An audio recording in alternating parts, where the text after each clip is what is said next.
بسم الله الرحمن الرحيم. السلام عليكم ورحمة الله وبركاته. الحمد لله رب العالمين، والصلاة والسلام على سيدنا محمد سيد الأولين والآخرين وعلى آله وصحبه أجمعين. أنا سعيد جدا أن ألتقي بكم في هذا المكان الطاهر في صبيحة يوم مبارك وهو يوم الجمعة في شهر مبارك وهو رجب من الأشهر الحرم.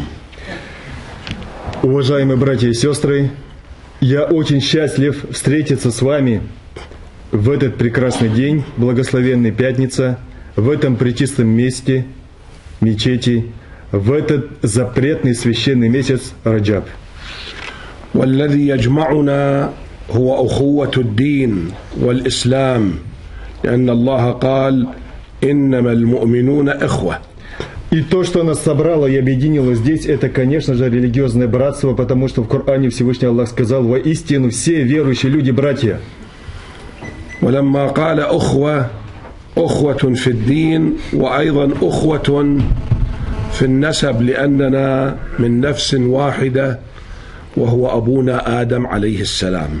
И нас объединяет не только религиозное братство, но нас также объединяет и родство, потому что все люди происходят от одного праотца Адама. وفي الحديث عن النبي صلى الله عليه وسلم يقول: كلكم لآدم، يعني كلكم من آدم وآدم من تراب. В хадисе пророк так и сказал, что все вы происходите от Адама, а Адам, алейхиссалям, сотворен из земли. والتفاضل عند الله تعالى، يعني من هو أفضل عند الله الذي هو أكثر تقوى. И поэтому превосходство, тот, кто является лучше перед Всевышним Аллахом, только по своей богобоязненности, а не по происхождению. ولا فضل لأحد على أحد لا باللغة ولا باللون ولا بأي بالمال، وإنما أفضل شيء عند الله المتقون. И поэтому не может человек быть лучше из-за своей нации, из-за своего языка, из-за своего богатства или из-за своего поста, а только по своей богобоязненности, и самые лучшие люди пред Аллахом богобоязненные. ونحن بعد أن نشكر الله تعالى نشكر من كان السبب في حضورنا، وهو الفاس حضرة الذي دعانا للحضور إلى هذا البلد الجميل. И, конечно же, надо поблагодарить тех людей, которые стали причиной того, что мы приехали сюда, после того, как мы восхваляем и благодарим Всевышнего Аллаха. Это, конечно же, Мухтасиба нашего, Аль-Фас Хазрата, который пригласил нас к вам. ونشكر الشيخ رستم حضرة الذي استقبلنا في هذا المسجد المبارك. И, конечно же, благодарим Рустам Хазрата, который встретил нас в этой благословенной мечети. ونحن بحاجة إلى أن نلتقي ونتذاكر في أمور الدين. Мы нуждаемся в этих встречах для того, чтобы напоминать друг другу о наших религиозных проблемах и делах. هذا المجلس الآن الذي تجلسون فيه، هذا الله سبحانه وتعالى ينظر إليكم وهو فرح بكم. И этот маджлис, где мы собрались, Аллах Субхану ва Тааля смотрит на нас и радуется вам, что вы пришли на это собрание. والملائكة تحفكم حولكم، الملائكة تشهد لكم عند الله تعالى. И ангелы находятся вокруг вас, покрывают это собрание и свидетельствуют перед Всевышним Аллахом за вас. لأننا في هذه الدنيا وجودنا مؤقت وليس دائمي. То, что мы находимся в этом мире, это только временно. Не будем мы здесь находиться вечно. فالله سبحانه وتعالى قدر علينا موتتين وحياتين. Аллах Субхану ва Тааля предписал нам две смерти и две жизни. الموتة الأولى التي كنا قبل أن نخلق، لأن الله قال: وقد خلقتك من قبل ولم تك شيئا. Первая стадия, первая смерть, это когда нас не было, когда еще человек не был сотворен, как об этом говорит Всевышний Аллах: «Я сотворил тебя из ничего, ты был никем и ничем». ثم أوجدنا الله في هذه الحياة الأولى. И потом Всевышний Аллах дает нам, дарует эту мирскую жизнь. Это наша первая жизнь. لذلك نسميها الحياة الدنيا. الدنيا يعني القربة التي نعيشها الآن. И поэтому мы ее называем мирской жизнью, потому что дунья буквально лексически означает ближайшая.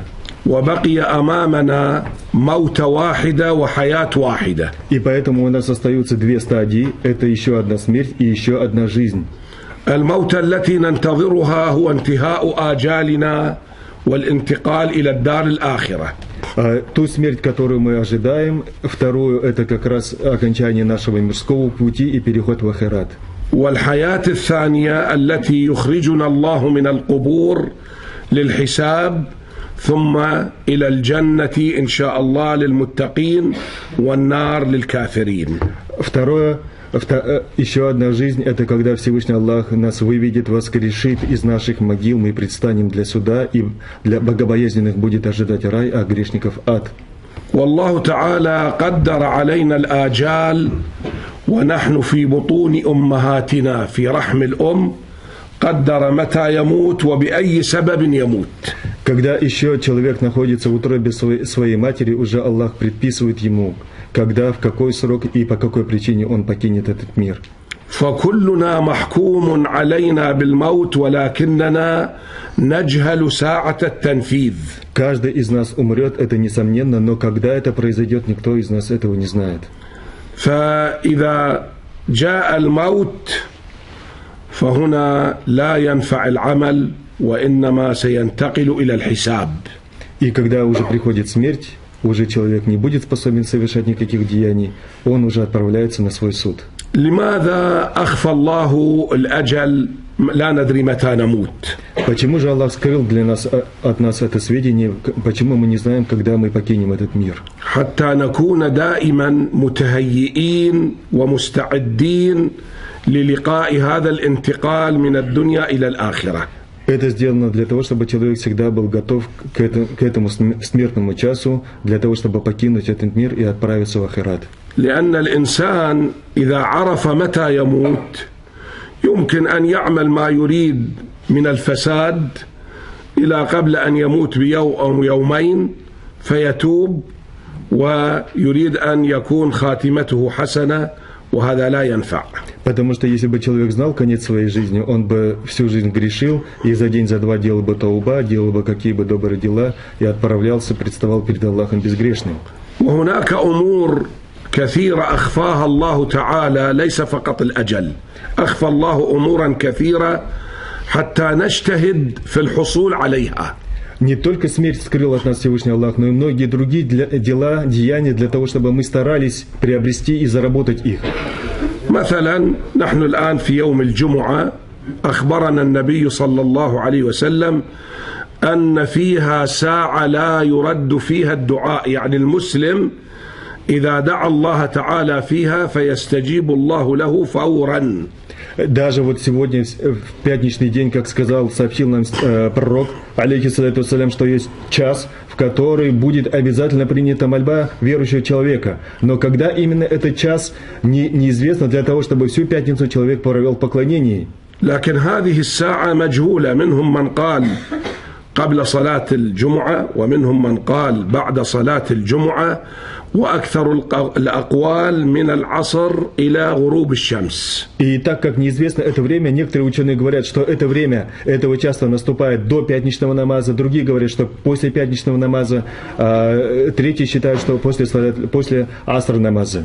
فأخفاها الله تعالى حتى نجتهد يوم الجمعة بكثرة الدعاء والاستغفار وذكر الله والصلاة على النبي صلى الله عليه وسلم. И поэтому скрыл от нас Аллах Субхану ва Тааля этот час, чтобы человек проводил всю пятницу в поклонении, зикр, делал Всевышнему Аллаху, благословлял пророка Мухаммада, алейхиссалату вассалям, и как можно больше вызывал к Аллаху Субхану ва Тааля в этот день. فمن كان له طلب معين من الله بالرحمة والمغفرة.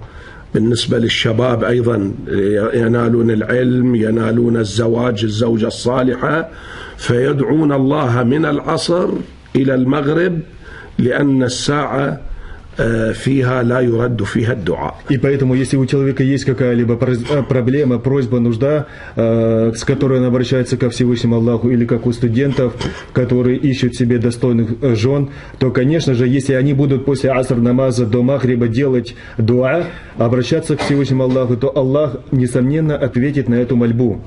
كذلك أخفى الله تعالى ساعة في الليل إذا دعا المسلم ربه الله يستجيب له. أي ساعة هي مجهولة، لكن الأكثر في الثلث الأخير من الليل، يعني قبل الفجر. И также ночью есть такой же час, когда Всевышний Аллах отвечает на все мольбы верующих людей. Но он также скрыт, но большинство ученых считает, что это последняя треть ночи перед рассветом. كذلك هناك اسم من أسماء الله اسمه اسم الله الأعظم. إذا المسلم نادى الله به فالله يستجيب دعاءه. اسم الله الأعظم. Также есть величайшее имя Всевышнего Аллаха, которое сокрыто среди других имен, если с которым призовет человек Аллаха, то он, несомненно, ответит на все его мольбы и нужды и проблемы.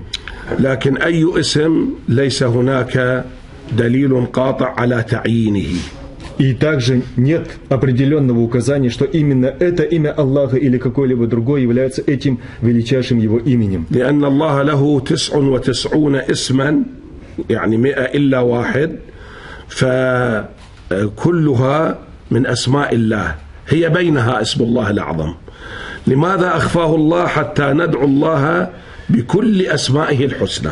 И так как у Всевышнего Аллаха есть 99 имен, и одно из них является его величайшим именем, и поэтому это делается для того, чтобы человек повторял и молился Всевышнему Аллаху со всеми этими 99 его именами. وهذه أراها أمامي، هذه الرحمن الرحيم الملك القدوس السلام المؤمن المهيمن العزيز، هذه الجبار المتكبر، حتى ندعو الله بكل الأسماء. هذه أسماء الله الحسنى. Так как вот как раз на плакате все 99 имен Аллаха написаны, чтобы человек часто и больше повторял все эти 99 имен. فيها واحد هذا إذا دعوت الله به لا يرد لك الدعاء، يستجيب الله لك. И из них только одно, с которым, если человек обратится, то Аллах, несомненно, ответит на эту его мольбу.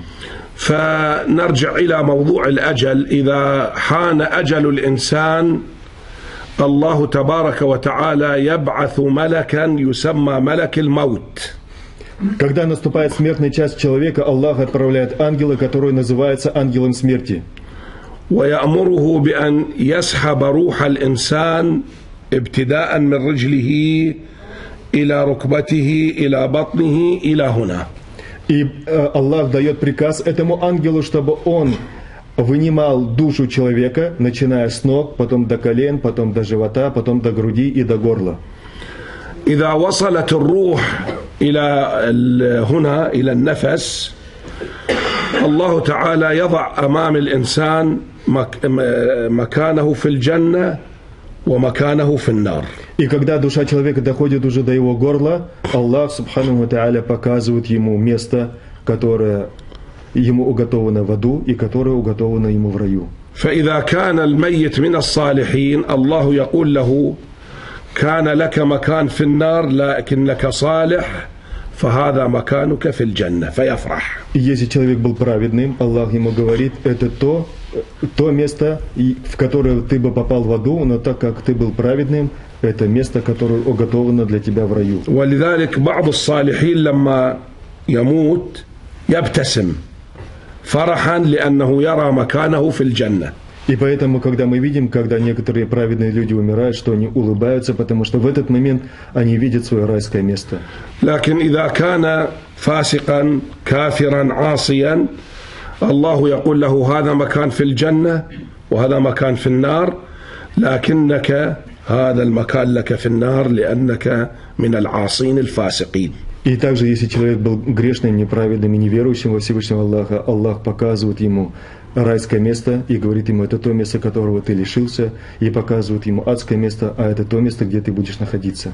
فيتندم ويحاول أن يتوب لكن التوبة لا تنفع في هذا الوقت. Конечно же, человек начинает сожалеть об этом, переживать и делать покаяние, но покаяние в это время уже ему не принесет никакой пользы. فالصالح إذا وضع في قبره هذا القبر نراه صغيرا لكن هو عند الله للمؤمن روضة كبيرة وبستان كبير من رياض الجنة. И когда мы кладем в могилу нашего праведного человека, то мы видим, что она небольшая, эта могила, но на самом деле это огромный большой сад, один из садов рая. وحين نزور الأموات في قبورهم ونسلم عليهم هم يسمعون ويعرفون من الذي يزورهم ولكن لا يسمعون بهذه الأذن بحاسة يخلقها الله فيهم. И когда мы посещаем наших покойных братьев и сестер, наших родственников, делаем им салям, они слышат наше приветствие и отвечают на него, и знают того, кто к ним пришел, но они слышат это приветствие не так, как мы нашими ушами, а чувством, которое Аллах создает в этих покойных телах.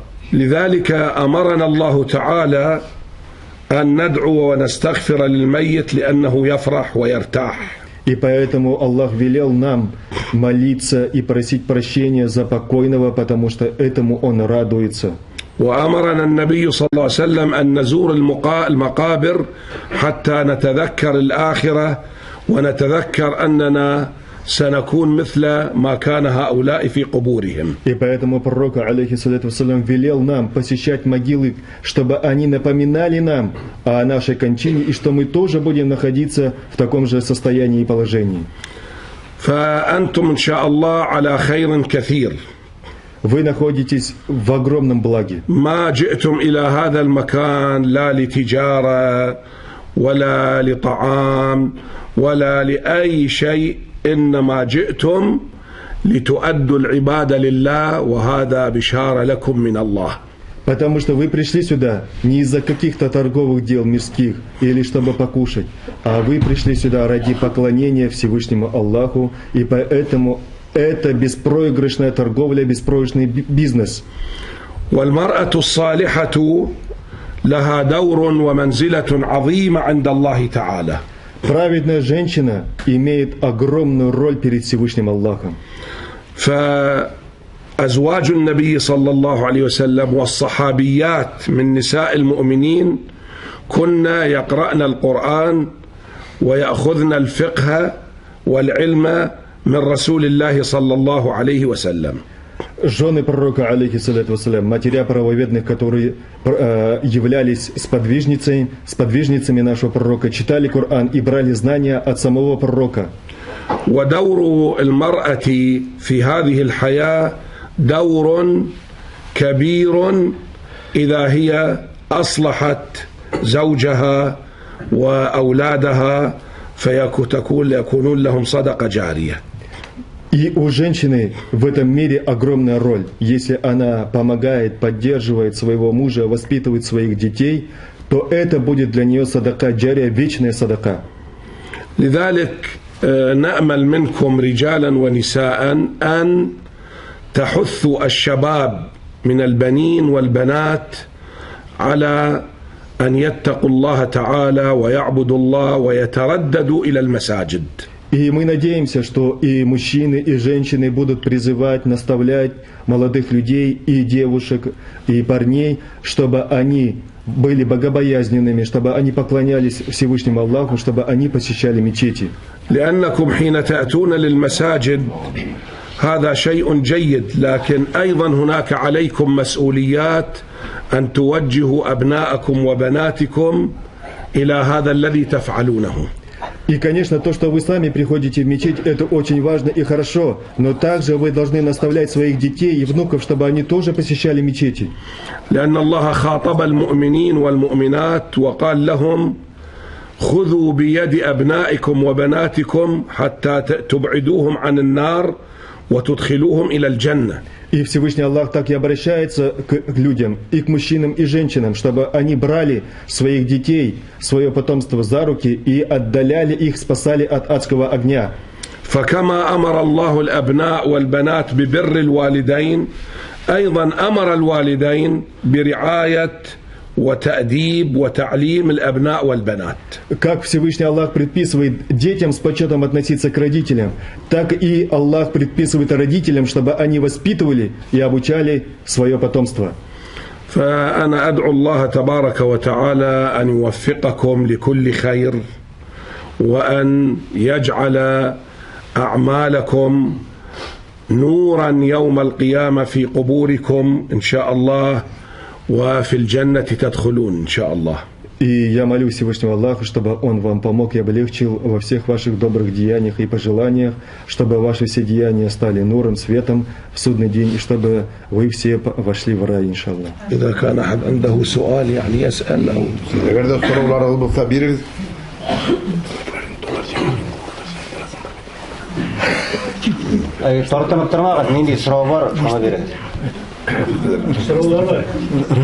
Tatarçadan Aytыңыз. Татарча таржима Хуя текелем битатери. Юкса Хазратымыз айтам, мен де татарчаны бик жакшы айтпайм, шуңа күрә. Урысчада аңлыйлар бар сездә. Юк, сурауны татарча бирә торганнардыр, шуңа күрә. Рафик хәзрәт мөгаллим. ما شاء الله حياك الله بارك الله فيك. تفضل. Сорау бар инде.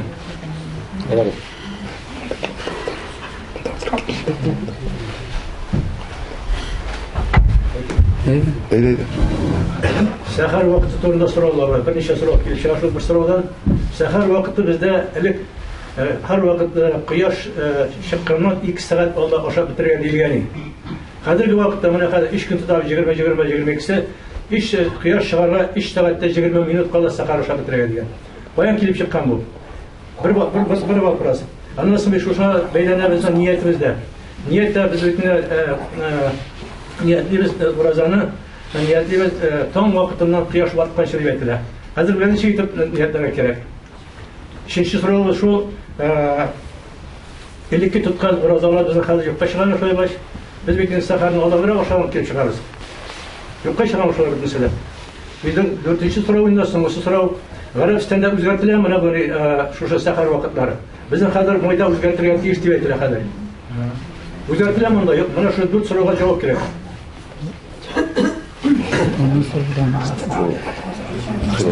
يسأل عن أوقات السحور يعني عن الجداول. الجدول القديم كان وقت السحور ينتهي قبل ساعتين إلى قبل الفجر. قبل. نعم. الآن يعني في الجدول الجديد قبل 3 ساعات ونصف يعني. لماذا يعني هذا السؤال؟ نعم.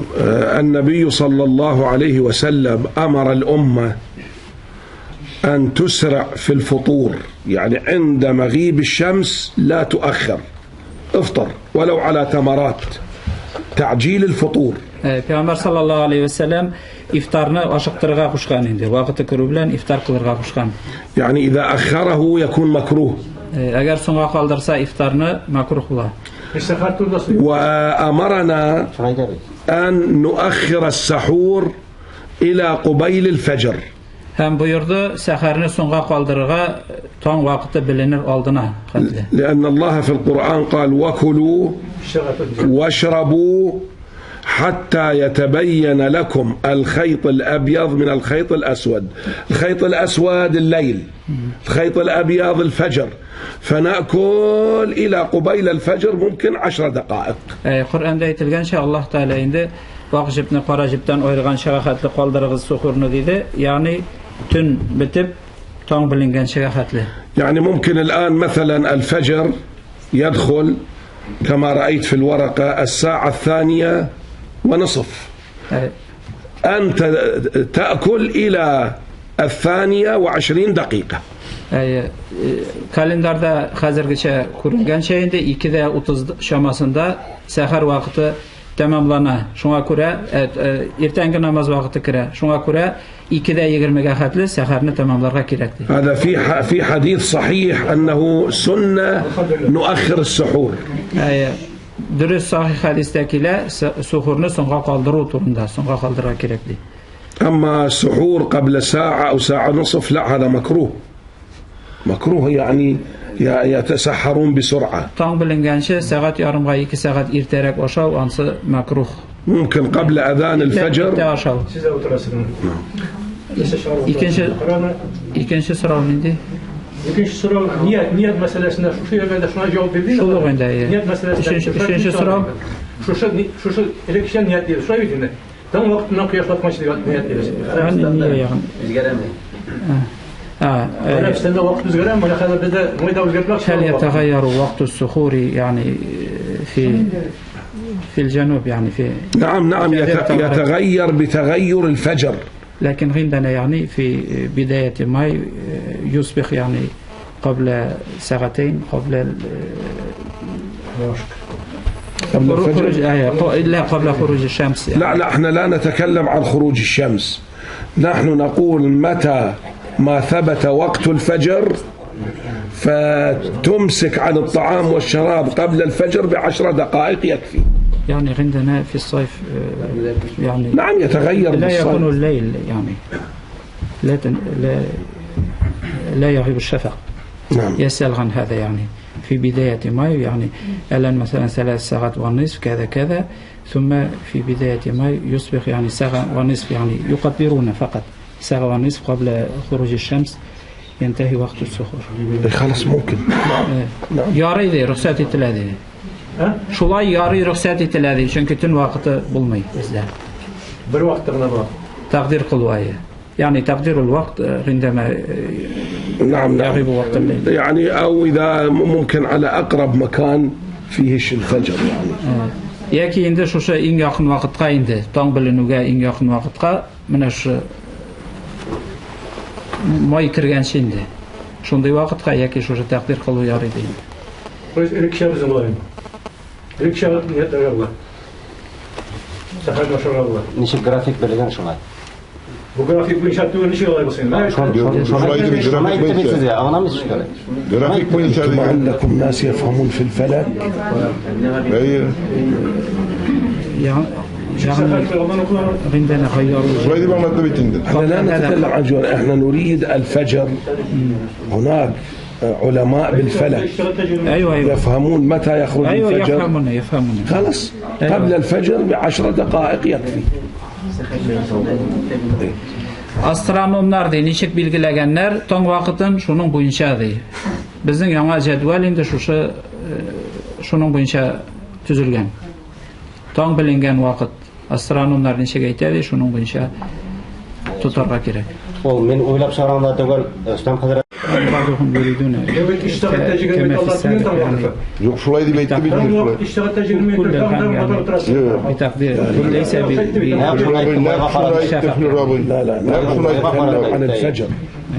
فجر متى يكون الفجر قبله ب10 دقائق تتوقف عن الطعام والشراب. Tong bilingancha 10 minutga xatli sahar vaqtini tamomlarga saharni tamomlarga kerak deydi. Rahmat yog'sin, mana shu so'z kerak bizga. Suv kerak turgan, astronom kerak turgan bizga. Suv shakariga. Bir rahmat yog'sin, rahmat, Alloh rahmat olsun. Zakat ko'pmi berilgan? Rahmat yog'sin. Afas Hazrat eshitgan dedim uni. men aytdim عنده سؤال الشاب. نعم يسأل عن نصاب الزكاة. نصاب في هذه الزكاة. السنة يعني في تترستان. الزكاة أنواع، يعني ماذا عنده؟ هل عنده بقر؟ هل عنده مال؟ ماذا عنده؟ Nindi eyberlerden zekat turunda değil. Akşadan mı, maldan mı, nereden değil? Akşadan, hani nukud yani. عن النقود. النقود بحسب هنا بحسب عندكم سعر الذهب أو الفضة، أنا لا أعرف. المهم إذا بلغ عنده المال تقريبا 80 غرام تجب فيه الزكاة. هكذا يعني ما يعادل 80 غرام بالذهب. Ulayta endi men bilmayman, sizda oltin nisobi bo'yicha sanalami zakat, kumush nisobi bo'yichami? Oltin nisobi bo'yicha bo'lsa, yaqincha 80 gram oltin miqdorida deyasini teng bo'lsa, zakat berga kerak. إذا أقل من هذا لا تجب عليه الزكاة. Shundan azrak bo'lsa endi zakat berib keyish tugul. ممكن يدفع صدقة. Agar ondan azrak bo'lsa, sadaqa etib berga bo'ladi, zakat etib tugul. الشاب هنا عنده سؤال، تفضل. Вот там передается, что есть же 99 прекрасных имен Аллаха. Вот там говорил, что если ты выучишь их, то войдешь в рай. Это просто выучить по-арабски или что-то требуется еще? يعني في رواية يعني إذا حفظت 99 اسما من أسماء الله تدخل الجنة. يعني هذا حديث صحيح. حديث صحيح. نعم. بدرس صحيح حديث إن الحديث إن لله، تعرف عربي؟ تعرف عربية؟ إن لله 99 اسما 100 إلا واحد من أحصاها دخل الجنة. Хадистә килә, Аллаһ Тәгаләнең 99 исеме бар, 100 бердән башка. Кем шуларны хисапласа, санап чыкса, инде әйтеп чыкса, җәннәткә керер дигән хадис бар. انظر إلى نص الحديث، قال من أحصاها دخل الجنة، لم يقل من حفظها. الحفظ وحده لا يكفي. Анда кем хисапласа дигән, кем ятласа гына димәгән. Шуңа күрә игътибар итәргә кирәк. Не кто выучил, а кто أحصاها يعني تخلق بها. أحصاها تخلق بها. كم أنا حسابلاسا عندي يعني شو قلانسا ديجان معناه. يعني مثلا من أسماء الله الرحيم، أنت تكون رحيما بالناس. مثلا الله تعالى اسمنا رحيم، سين كشلرجع رحيم لبلغة تيش. الله كريم، أنت تكرم الآخرين. الله تعالى يمارت، سين باشقالرجع يمارت خدمت كرسة ترجع تيش. الله غفور، يعني تغفر من أساء إليك وتسامح. الله تعالى غفو يتوشى، أجر سين كشلرنا غفو يتسان عند شوشة صنعان بلاسان. يعني أنت تتصف وتعمل بصفات الله. سين شوشة الله تعالى دبلغان صفات لاربلان، صفات لانرغا تليسن. يعني كشدا بلا ترغن صفات لرغا. فأي واحد يتصف بصفات الله يدخل الجنة. كم دا شون دي صفات لار بلسا شو الله تعالى من صفات لارنا بيله صفات لار если качества такие будут у тебя, то войдешь в рай дин. Тагын бер сорау бар иде. Бу нафил намазлар турында. Анда менә безнең гыйбадат исламиядә даже 2, 4, 6, 8, 10 рәкъәтләр укырмын. Менә мисал өчен духа намазы, тәһаҗҗүд намазлары 10га кадәр укырмын мөмкин. Фикъ китабында язган 2, 4, әгәр дә аны артып укыйса икән, макрух дигән. Кайсына ышанырга безнең? Моңа ышаныргамы или фикъ? Монса нинди китап? Монса нинди китап? Гыйбадат исламия. Менә бу китапты мисал. ما تقول عندك ولا يعني في هذا الكتاب صلوات النافلة يمكن أن نصلي ركعتين أو 4 ركعات بسلام واحد أو 8 ركعات، ويقول في كتب الفقه يكتب أنه ركعتين أو 4 ركعات فقط. يعني أيهما صحيح؟ صلاة النافلة تختلف عن صلاة الفريضة. صلاة النافلة تختلف عن صلاة الفريضة. نافل namazları farz namazlarından ayrılar. الفرائض محددة بفعل النبي صلى الله عليه وسلم. Farzlarını Peygamber sallallahu aleyhi ve sellem uzun okuyup gösterken nindi rəvişdəyken. يعني المغرب 3 ركعات 3 ركعات.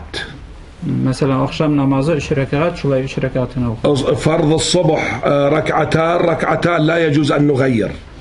İrtənki namazın sünnəti 2 rekat, şunu özgərtü yaramay. فرض الظهر العصر العشاء 4 ركعات لا يجوز أن نغير.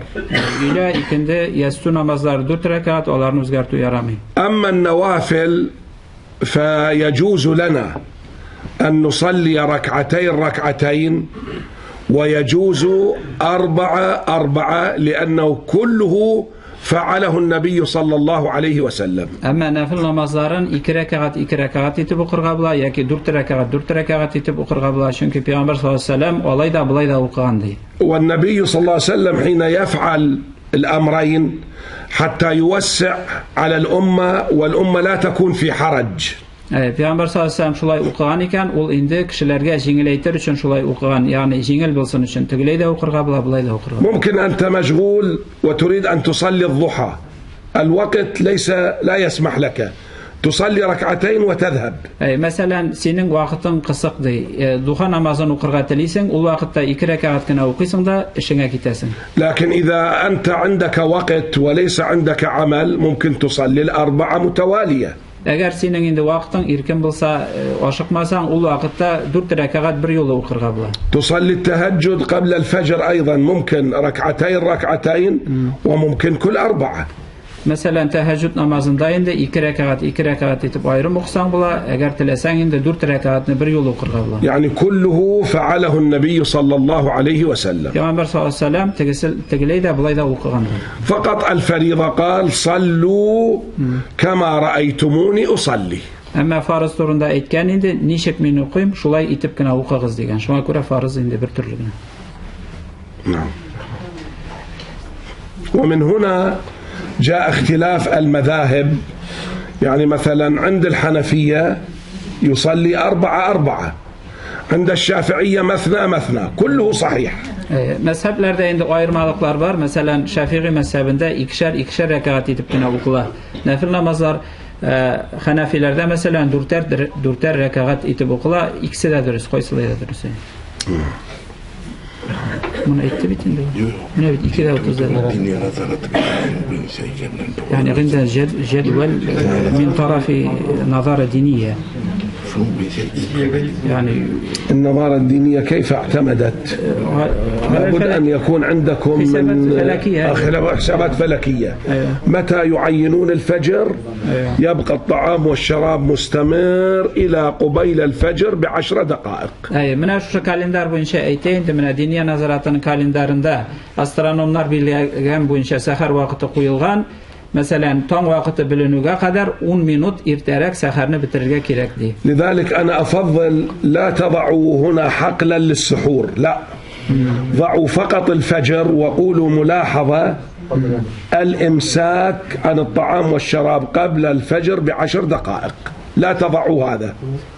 هذا مثلا ينتهي وقت السحور. لا تعينوا انتهاء وقت السحور. Şuna göre indi Mana shunday problema bo'lmasin uchun ertangi namoz vaqti kira deb qo'yarga kerak. Ham osta endi 10 minut qola saharni ertangi namoz vaqti kirgancha tamomlarga kerak deb. Shu problema chiqmasin uchun. Chunki bunda sahar vaqti tamomlanadi bir vaqt, ertangi namoz vaqti deb ikkinchi vaqt qo'yilgan. Shunga ko'ra ulayta endi minsa endi. Tahajjud namozini yotib turish, shag'na turib. Всю жизнь грешил. Он Там да so'rov kelgan edi, so'rov sen javob bersin so'rovga, so'rov Bunda so'rov yozib jiberganlar. Tahajjud namozini yotib turg'ach, yo'qlamishag'ina tahajjud namozini turg'ach, yo'qlamishag'ina turib o'qisam yoriymi? Bu ertangi namoz turundami bu? Tahajjud degan Nechik yo'qlam? Yotmisha ertangi namozga turadi. Bunda yotib turg'ach degan, ham yo'qlamishag'ina degan. Nechik yotib? Yani yo'qlamagan umuman. هل يمكن يعني أن يصلي صلاة التهجد بدون نوم يعني نعم. ما استطاع أن ينام جلس ثم التهجد يبدأ بعد منتصف الليل. تهجد وقت تنين ortasından sonra başlanadi. نام أو لم ينم يعني يعتبر له إن شاء الله تهجد. Yo'qlasa da yo'qlamasa da ayırması yok. O baribir tahajjud sanaladi. ويكثر من الدعاء في السجود. Hem indi kubrak dua qiladi secdede. لأنه في الصلاة أقرب ما يكون العبد إلى ربه وهو ساجد. Çünkü secde vaktinde bende Allah Teala'ya yakınrak bular. هناك بعض أشخاص يتزوجون ولا تأتيهم ذرية. Qoy bir kishi masalan uylanak, lekin onlarning bolalari bo'lmaydi. فننصحهم في صلاة التهجد في السجود يكرر 40 مرة دعاء نبي الله زكريا رب لا تذرني فردا وأنت خير الوارثين. 40 مرة يكررها في السجود إن شاء الله يرزقه الله الذرية. Hem Hazret indi nasihat qılar şu tahajjud namazında secdede vaqtdadır 40 tapqır Zekeriya peygamber qılgan duanı القرآن موجود في سورة الأنبياء ربي لا تذرني فردا وأنت خير الوارثين 40 مرة. القرآن ده بلغان دعانı anın ya Rabbim beni bir üzüm kaldırma hem sen en hayırlı varisler birüşe diyen duanı 40 tapkır قلرغا نصيحات تمدي. فالدعاء في السجود إن شاء الله مستجاب. يعني في صلاة التهجد نافل ليس الفرض. نعم. التهجد نافلة. نعم. Nafil namazında gına değil, şu teheccüd namazında gına. Farz namazlar, sünnetler bilen bu tamağız yer ama nafil namazında secdede vakitte değil. Şuf sual teheccüd namazında. Я хотел спросить, человек же всю жизнь грешил, и за 2 дня до смерти, если бы он знал свое время смерти, он за 2 дня он бы не смог покаяться, я думаю, потому что он же тавхида не мог. Ну вот я и говорю, это насчет тавхида. Это же человек тавхида же должен знать. Yani Allah Teala может его простить или не может мы? Нет, ширк же, он же вопрос какой? Ширк же он может быть маленький и может быть большой. Вот человек, например, от большого ширка защитился, а от маленького ширка наклейки там, брикли туда-сюда. И то же самое, которые, например, гадалкам ходят и говорят им, вот ты там в таком-то году умрешь, а я не это верят, это же ширк. Если за 2 дня тауба сделал, шунун турында сорисам. Ага. يعني كان يفعل شركة مثلا شركة صغير مثلا ثم يعني يتوب قبل أو كان فاسقا يتوب قبل يومين أو يوم يعني هو И человек умер на том, что ему гадалка сказала, что он вот умрет в этом году, во столько лет. И он это верил. Сен тәубә кылган дисең бит 2 көн кала. Ул тәубә булмый алыйса. Нет, но это большой ширк или малый ширк? Сорау тәубә турындамы, ширк турындамы? شرك турында. يعني ما فهمت سؤاله. يقول كان مشرك يعني يشرك شرك صغير يعني كان يصدق كاهنا مثلا ثم يتوب قبل يوم أو يومين هو يشك أن الله يغفر له يعني. لا إذا كان إنسان عاصيا بأي معصية فالله يقبل توبته في كل وقت. Кеше нинди генә гынах кылса да, Аллаһ Тәгаләгә тәүбә кылса, Аллаһ Тәгалә теләгән вакытта аны тәүбәсен кабул итә. بس كما قلت لكم إذا وصلت الروح هنا إلى الحلقوم هذا الحلقوم هذا لا تقبل توبته لأن يرى مكانه من النار أو الجنة. Canı boğazga jitkəş tövbə qılsa, onda indi cənnət həm cəhənnəm күрсәтеләди. Шул вакытта тәүбә кылса, ул файда бермәй. أما قبل ذلك فكل وقت وكل مكان تقبل التوبة. Но пока татарчада аңлыйсың бит инде. Ләкин бугазга җиткәнче җаны нинди генә вакытта тәүбә кылса да, Аллаһ Тәгалә. لكن التوبة التي تقبل لها 4 شروط. Тәүбәнең инде 4 шарты бар кабул ителсен өчен. 4 условия, чтобы принято. 4 شروط. أولا أن يترك المعصية فورا. Ул гынахны калдыру, ташлау, оставление этого греха. وأن يكون نادما متألما على فعلها. Үкенергә тиеш һәм газапланырга тиеш инде шул эшләгән эше өчен үкенергә эшеннән. وأن يستغفر الله. Аллаһ Тәгаләдән сорарга тиеш гафу итүен гынаһының. وأن يعود إلى العمل الصالح.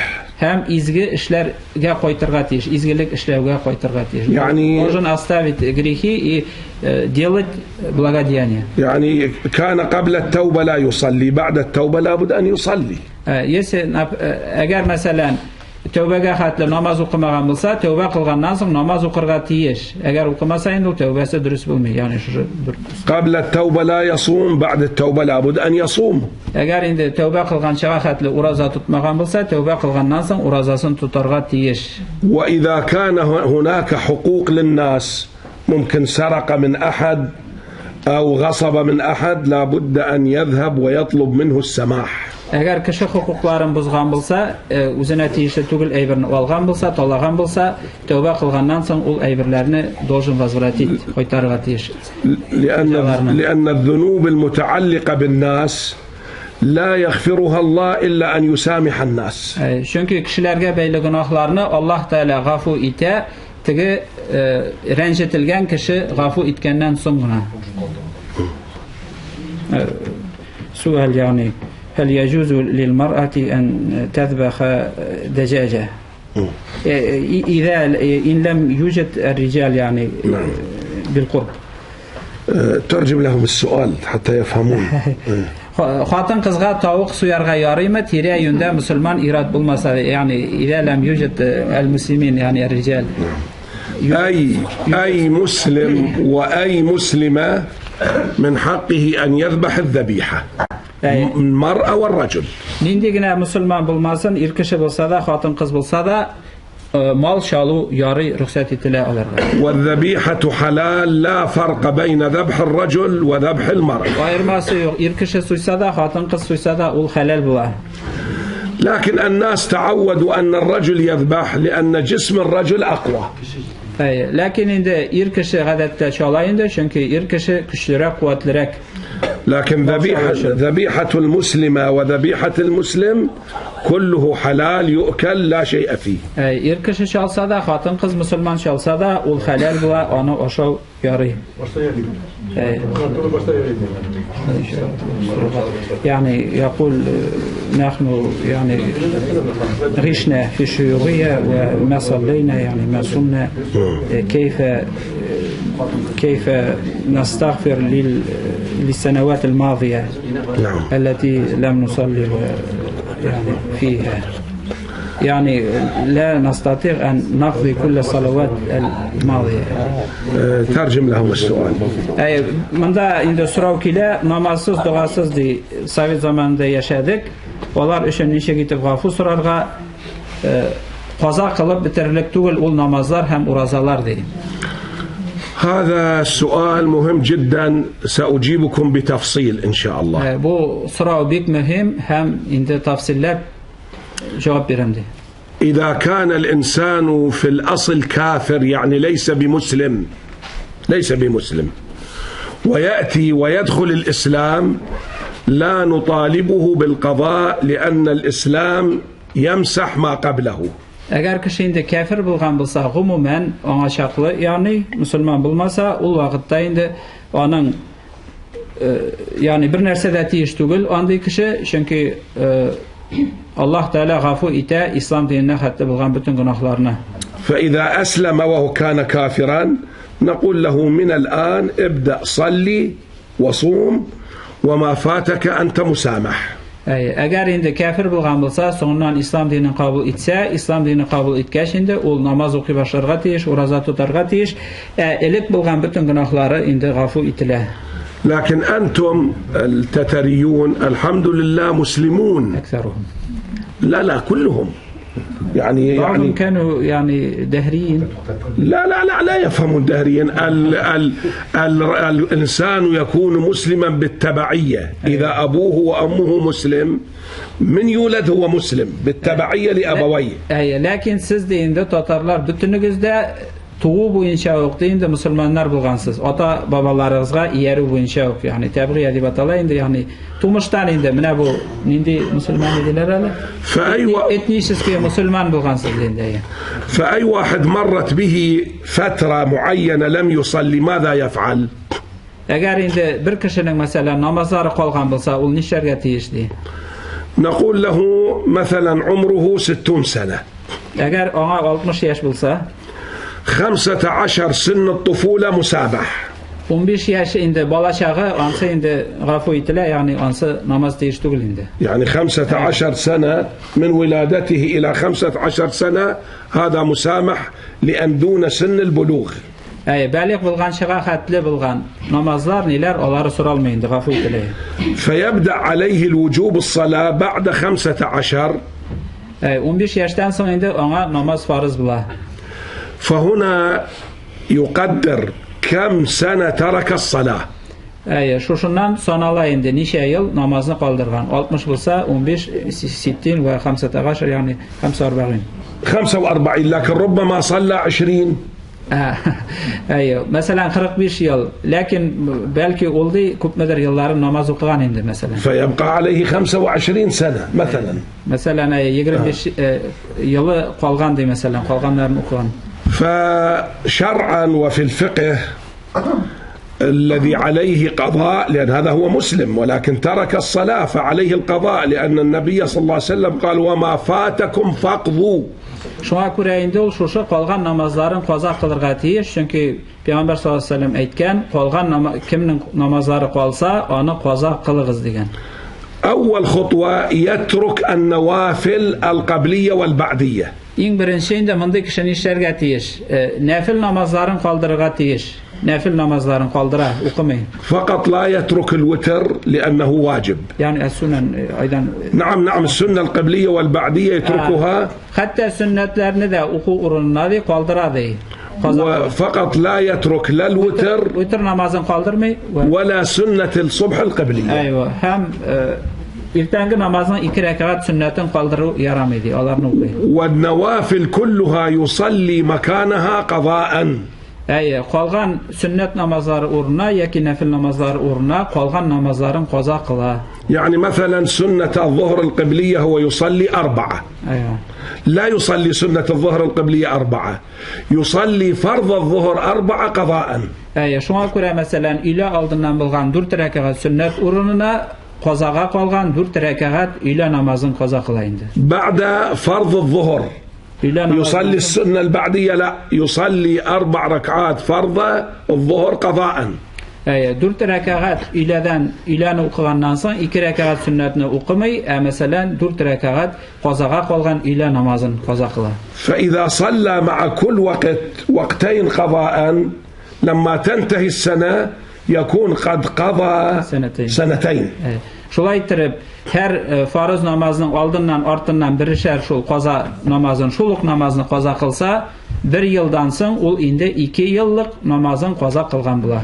وإذا قضى 3 أوقات يعني بالسنة يكون قضى 3 سنوات. Əgər indi hər namazda işər namaz qaza qılsa, ol vaqtda indi 1 yıldan soň indi ol 3 yıl namazların qaza qılıb bitirgən bular. لأن القضاء دين مع الله.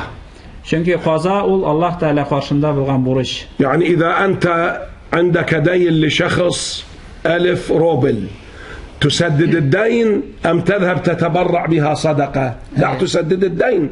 Məsələn, əgər sənin 1000 sum buruşun bolsa, sən ol 1000-ni barıb sadaqa etib verəsənmi, yoki buruşunu tülərgə tiyişmi? Əlbəttə buruşunu tüləysən. فالنوافل القبلية والبعدية تترك ويكون مكانها القضاء والله يسجل لكم ثواب النوافل إن شاء الله. Əyə. Şuna görə farz aldından yoki ardından bolğan sünnətlər uğruna qazalarını qılasınız da, inşallah Allah Teala baribir sizə o sünnətlər uğruna savabını yazacaq. İnşallah. Меня человек ислам принял, немножко по намаз посчитал, там, походил, потом снова бросил, начал пить, курить и снова потом вернулся к исламу. Когда все грехи смываются, когда ислам принят. А если человек потом нагрешил, и у него грехи будут и до ислама, которые будут он отвечать, и во время ислама будет отвечать. Сұрауын енді? Мне нашу, мужик, как его? Ну, хадис ведь енді... Насчет хадиса спрашиваешь? Нет, так это же... Или что будет с этим человеком? Да, что будет с этим человеком? يعني الإنسان يعني أسلم صلى يعني صام ثم أصبح يعني ترك الصلاة ثم второй раз опять принял ислам. يعني مرة ثانية يعني أسلم يقضي هذا يقال إذا كان مسلما ويؤدي الصلاة ثم ترك يعني كفر وترك ورجع إلى الصلاة هذا لا يقال له كافر أصلي يقال له مرتد فوقت الردة يقضى يقضيه. Такой человек должен восполнить все намазы, посты и так далее, которые он оставил вот в это время, когда он грешил. لا يعفى من العبادة السابقة إلا الكافر الأصلي. حين يسلم نقول له كله أنت مسامح قبل الإسلام. Onun günahları, mürtet bulgan kişinin günahları gafu itilmiyor. Он должен восполнить все, что он в это время пропустил. Lakin indi aslı kafir bulsa, asıl da mesela kafir kişi İslam dinini kabul etse, после этого у него все грехи прощаются. Но если человек принял ислам, потом бросил, потом принял, то, что между ними, между то, что он муртад был, в это время он должен все восполнить. Хаза кылырратыш. Это был вопрос, как раз что хаза кылырратыш. Намаздар турында булды. Ураза турында. Безнең бит тоже уразаларда күп калды бит казакларның атайс калды уразалар. Менә хәзер допустим уразалар тотабыз. Аның бит әйтелгән допустим менә бер көн ураза тотам мисал өчен шуның кадәр савап дип әйтелә. Ул шушы безнең каза укылмаган тутмаган уразалар өчен погрешен итә микән җитә микән? Нәфил уразалармы? Юк, вообще фарызлар калды бит безнең. Фарызлар калды безнең. Әйе. Менә шулар хәзер допустим без хәят тотабыз бит инде. Әйе.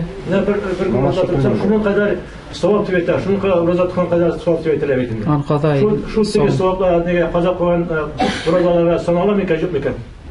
Ана шулмы юкмы? Бу каза кылмыйча гына гафу ителәме юкмы? Әйе, шкын ураза табит. Нәфил уразасы бит инде 3 көн. Ну, нәфил шуңа әйтәм бит, нәфил тегеләрне әйтә микән? يعني بقي الصيام يعني والآن يصومون نوافل يعني الصيام هناك نعم الصيام هناك نوافل أسبوعية وسنوية. أيوة. الأسبوعية الاثنين والخميس النبي صلى الله عليه وسلم قال فيها ترفع الأعمال إلى الله فأحب أن يرفع عملي إلى الله وأنا صائم. Nafil urazaları var. Mesela atnalık nafil urazaları düşenbe hem kişatna günü hem hadis var indi bilesizdir indi şol düşenbe günü amellerim Allah Teala karşına ko'tariluvin tilim degan Peygamber sallallahu aleyhi ve sellem aytdi. فينويها قضاء والله ترفع أعماله وهو صائم إن شاء الله. Şuna göre ol niyet kılırga tiyiş qaza etip şuşlarını nafil etip tugul qaza kılam deb. Hem inşallah Allah Teala. يعني في الشهر إذا صام اثنين وخميس 8 أيام. أيوة. ومن السنة أن يصوم أيام البيض. أيوة. 13 14 15 هذه 11 يوم يعني يقضي في الشهر 11 يوم بمعنى أنه 3 شهور يقضي شهرا كاملا لسنة. Şuna göre indi şuşu nafil urazaların düşenbe hem kişatna günü ayga bitinde 8 gün bula hem ay ortasında 3 günü 11 gün bula olarını qaza deb niyetli. Hem şuna göre 3 ayda indi ol bir ayını qaza kılgan 3 ay şulay nafil urazaları uruna qaza etip niyetlese bir ay urazasını qaza kılgan bula. بعدين هناك مثلا 6 شوال. أيوة. ينويها قضاء. Şulay yok mesela Şevval ayının Ramazan. Ayva. Şevval ayının indi 6 günün tutabız bit. Şunu da qaza deb niyetli. هناك 9 أيام ذي الحجة الله قال والفجر وليال 10. أيوة. يعني 10 ذي الحجة من 1 إلى 9 يوم عرفة. Şulay yok mesela Zülhicce ayının 9 günün, birinci gününden 9 gününe hatta nafil urazası tutar qabla, şunu şulay qaza deb, farz urazasına qaza deb niyetli. في محرم يصوم 9 وال10. Aşurada bitinde 9. 10. günlerini şulay. هذه ممكن تجمع إلى أن خلال سنة واحدة ممكن يقضي 4 سنوات. Ayva, şulay ettirib bir yılda şuşunday bütün nafil urazalarını tutsa, hem indi niyetlese qaza deb, ol indi 3 yıllık urazanı yani 3 ay qaza kılgan sonra jıyılırga mümkün qaza kılaşıla ettirip. Namazını kışılaydı diye. الشاب عنده سؤال شوف. Kimnin sorağı? Bir. Как познать совершенство Всевышнего Аллаха и вот там же предопределение, то, что все дела творит Аллах, и вот этот вопрос. O Rusça o felsefirek sorağı. كيف يمكن أن يعني совершенство, могущество. И как жить по этому можно еще? أن نعلم يعني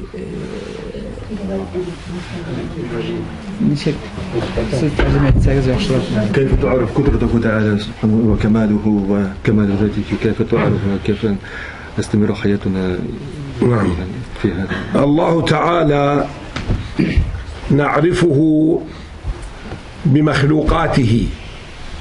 الله تعالى نعرفه ونعرف قدرته بمخلوقاته. من رفع هذه السماء بدون عمد Allah Teala'nı tanıyız, biliriz. Allah Teala barlıkka getirgen eybirlerini görüp bilip. Anlıyorsun diye. الحية تعرفون الحية الثعبان أيوة. جسمها مليء بالسم هي لا تموت لكن إذا أخذنا سمها بفمنا نموت من الذي أحيا الحية ومن الذي أحيانا Yılan mesela zmiye onun bitinde ağığı var, ağığı varsa da özü ölmey. Lakin bizge onun ağığı ilekse biz ölebiz. Kim mine şu eybirlerini işlegen? Kto сделал таким? الطبيب يعالج الناس من المرض وهو يموت من الذي أماته Врач mesela kişilerini davalay, лечит других, но сам умирает. Кто делает так? Kim? هذه الأشجار في الأرض كلها تشرب من ماء واحد لكن شجرة تعطيك التفاح شجرة تعطيك البرتقال شجرة تعطيك العنب من فعل هذا Ağaçlar varsa da indi yerden bir türlü su içerler. Lakin birisi alma, birisini başka türlü. Kim bunu şuşlay etken? فالمسلم لا يتفكر بذات الله كما قال عليه الصلاة والسلام لا تتفكروا في ذات الله تفكروا في نعم الله. Müslüman kişi Allah Teala'nın zatı turunda uylamayı, fikirlemeyi. Müslüman не должен думать о сущности Allah'a. Peygamber sallallahu aleyhi ve sellem aytgancha Allah Teala barlıkka getirgen eybirler turunda uylarga tiyish. Он должен думать о том, что сотворил Аллах, а не о сущности Аллаха. لأن الله خالق وليس كمثله شيء. Tatarçada anlıyorsun değil mi? Çünkü Allah Teala barlıkka getiruvchi hem ol bir eybirge de o'xshamagan. وفي الدنيا لا يراه. Hem dünyalıkta onu görüp bulmayı. وفي الآخرة يراه المؤمنون والمؤمنات فقط. Hem ahirette onu müminlerine görecek fakat cennetteyim. هكذا. То есть мы не должны думать о сущности Аллаха, bildi а должны думать о том, что Он сотворил. Muhterem cemaat, Allah'ın rahmeti olsun. Hani şeyh'nin kitesi de var, şimdileri de var, şurada da var. Bugün tövbemesinde cimga utkere, hazırlanısı da var. Var bulgan sorularga, cevaplarga Allah'ın rahmeti olsun. Rahmet iriştirgenlerge. Allah Teala rahmetler olsun. Şimdi umuşlar olsun. Allah Teala sihatlik, sağlık, selametlik versin diye betirinde. Hem de indi bir zor rahmet üzerinde kilgen için bunda küp güne sorularga küplerimiz oldu. Şimdi cevaplar oldu diye uylayınca şandap da indi bu. Kaldırgan namazlar, urazalar turunda ol mene barımızga da qoğılatırgan. Bundağı bütünümüzge de qoğılatırgan ne? Hemine bunlarga indi tüplegene cevaplar aldık. İnşallah bugün birimizge de ecel kilmegen, puçufka olmagan. Allah Teala hayırlı ömür uzak diri deyip uylayıp da kozalar kalayık. Hem inşallah Allah Teala karşısına saf gönül bilen, naklı iman bilen erişiriz hem cennetlerde birge buluruz. İnşallah. Amin. Amin. İnşallah.